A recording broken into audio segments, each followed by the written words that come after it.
नमस्कार दोस्तों। आज हम देखेंगे चाइल्ड डेवलपमेंट एंड पेडागॉजी। तो देखेंगे चाइल्ड डेवलपमेंट एंड पेडागॉजी। तो चाइल्ड डेवलपमेंट में हम देखेंगे शिक्षा मनोविज्ञान, एजुकेशन साइकोलॉजी, एजुकेशन साइकोलॉजी। तो स्टार्ट करते हैं। शिक्षा मनोविज्ञान आवश्यक है।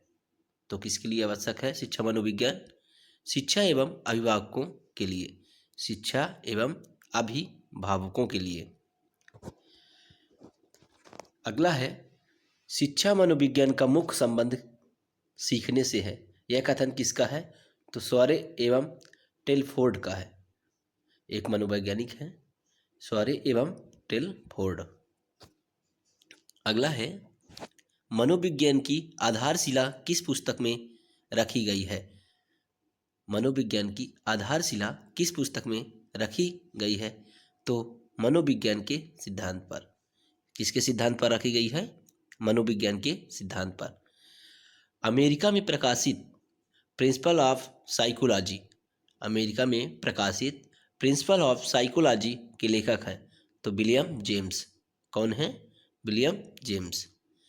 शिक्षा मनोविज्ञान के वर्तमान स्वरूप है। शिक्षा मनोविज्ञान का वर्तमान स्वरूप है व्यापक यानी बड़ा। गॉरिसन के अनुसार शिक्षा मनोविज्ञान का उद्देश्य है तो व्यवहार का ज्ञान। गॉरिसन के अनुसार शिक्षा मनोविज्ञान का उद्देश्य है व्यवहार का ज्ञान। अगला है, कुप्पू स्वामी के अनुसार शिक्षा मनोविज्ञान के सिद्धांत का सर्वोत्तम प्रयोग होता है उत्तम शिक्षा एवं उत्तम अधिगम में। उत्तम शिक्षा एवं उत्तम अधिगम में।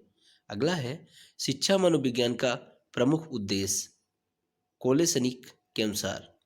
तो शिक्षा मनोविज्ञान का मुख्य उद्देश्य शिक्षा की समस्याओं का समाधान करना। शिक्षा की समस्याओं का समाधान करना। अगला देखते हैं कि कैली के अनुसार, एक मनोवैज्ञानिक है कैली, उनके अनुसार शिक्षा मनोविज्ञान के उद्देश्य हैं। कितने उद्देश्य हैं? तो 9 उद्देश्य हैं। अगला है, स्किनर के अनुसार, मनोवैज्ञानिक स्किनर के अनुसार शिक्षा मनोविज्ञान के समान उद्देश्य है तो बाल विकास। क्या उद्देश्य है? बाल विकास। अगला है, स्किनर के अनुसार शिक्षा मनोविज्ञान के विशिष्ट उद्देश्य। यहाँ पे समान उद्देश्य था बाल विकास और यहाँ पे विशिष्ट उद्देश्य है तो बालकों के वांछनीय व्यवहार के अनुरूप शिक्षा के स्तर एवं उद्देश्यों को निश्चित करने में सहायता करना या निहित करने में सहायता करना। अगला देखेंगे, शिक्षा मनोविज्ञान के क्षेत्र में वह सभी ज्ञान और विधियां सम्मिलित है जो सीखने की प्रक्रिया से अधिक अच्छी प्रकार समझने में सहायक है। यह कथन किसका है? तो ली का, मनोवैज्ञानिक ली हैं, उनका दिया गया है यह कथन। गेट्स के अनुसार शिक्षा मनोविज्ञान की सीमा है तो अस्थिर एवं परिवर्तनशील। अवस्था विशेष के आधार पर ही, अगला है, अवस्था विशेष के आधार पर ही हमें किसी को बालक, युवा या वृद्ध कहना चाहिए। यह कथन किसका है? तो फ्रॉबेल जी का है। हार्वर्ड के अनुसार शिक्षा सिद्धांतों का आधार होना चाहिए तो मनोविज्ञान के अनुसार, मनोविज्ञान। हार्वर्ड के अनुसार शिक्षा सिद्धांतों का आधार होना चाहिए तो मनोविज्ञान। मॉन्टेसरी के अनुसार एक अध्यापक द्वारा उस स्थिति में ही शिक्षण कार्य प्रभावी ढंग से किया जा सकता है जब उसे ज्ञान होगा। किसका ज्ञान होगा? मनोविज्ञान के प्रयोगात्मक स्वरूप का। अगला है, वर्तमान समय में शिक्षा मनोविज्ञान की आवश्यकता है तो बाल केंद्रित शिक्षा की आवश्यकता है।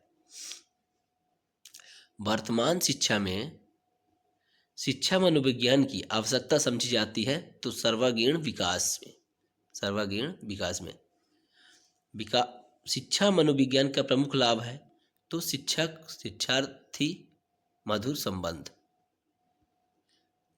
कक्षा में छात्रों को उनकी भिन्नताओं के आधार पर पहचानने के लिए शिक्षक को ज्ञान होना चाहिए। किसका ज्ञान होना चाहिए? शिक्षा मनोविज्ञान का। समय सारणी में गणित, विज्ञान या कठिन विषय के कालांश पहले क्यों रखे जाते हैं? ये किसके आधार पर है? तो ये मनोविज्ञान के आधार पर है। मनोविज्ञान में ऐसा दिया गया है, उसके आधार पर। सफल एवं प्रभावशाली शिक्षा अधिगम प्रक्रिया के लिए आवश्यक है। शिक्षण अधिगम सामग्री का प्रयोग एवं शिक्षा मनोविज्ञान के सिद्धांतों का प्रयोग। अगला है, निर्देशन एवं परामर्श में किस विषय का अधिक उपयोग किया जाता है? तो शिक्षा मनोविज्ञान का। किसका उपयोग किया जाता है? तो शिक्षा मनोविज्ञान का। छात्रों की योग्यता एवं रुचि के आधार पर पाठ्यक्रम निर्माण में योगदान होता है, तो शिक्षा मनोविज्ञान का। किसका होता है? शिक्षा मनोविज्ञान का। अगला है, बुद्धि परीक्षण विषय है। बुद्धि परीक्षण विषय किसका है? तो शिक्षा मनोविज्ञान का।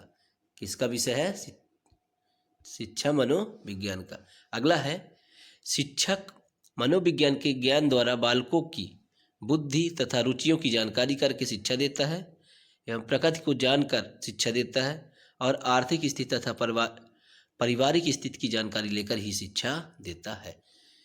किसके अनुसार? तो शिक्षक मनोविज्ञान के ज्ञान द्वारा। अगला, मनोविज्ञान का शिक्षा के क्षेत्र में योगदान है। मनोविज्ञान का शिक्षा क्षेत्र में क्या योगदान है? तो अब शिक्षा बाल केंद्रित हो गई है। शिक्षक बालकों से निकट का संपर्क स्थापित करने का प्रयास करता है और शिक्षक को छात्रों की आवश्यकता का ज्ञान हो सकता है। शिक्षा मनोविज्ञान का एक विज्ञान है, तो शैक्षिक सिद्धांतों का। किसका है? शैक्षिक सिद्धांतों का। शिक्षा मनोविज्ञान की उत्पत्ति मानी जाती है। कब से मानी जाती है? तो वर्ष 1900 से। वर्ष 1900 से शिक्षा मनोविज्ञान की उत्पत्ति मानी जाती है। मनोविज्ञान शब्द के समानांतर अंग्रेजी भाषा के शब्द साइकोलॉजी की व्युत्पत्ति किस भाषा से हुई है? तो ग्रीक भाषा से हुई है। ये वेरी इंपॉर्टेंट क्वेश्चन है कि मनोविज्ञान का जो इंग्लिश शब्द है साइकोलॉजी, वह किस भाषा से है? तो ग्रीक भाषा से है। अगला है, शिक्षा मनोविज्ञान का संबंध है। तो शिक्षा से, दर्शन से और मनोविज्ञान से किससे संबंधित है? तो शिक्षा मनोविज्ञान का संबंध है शिक्षा से और दर्शन से। अगला है, शिक्षा का शाब्दिक अर्थ है। शिक्षा का शाब्दिक अर्थ है पालन पोषण करना एवं सामने लाना और नेतृत्व देना। थैंक यू दोस्तों, अगले वीडियो में फिर मिलेंगे।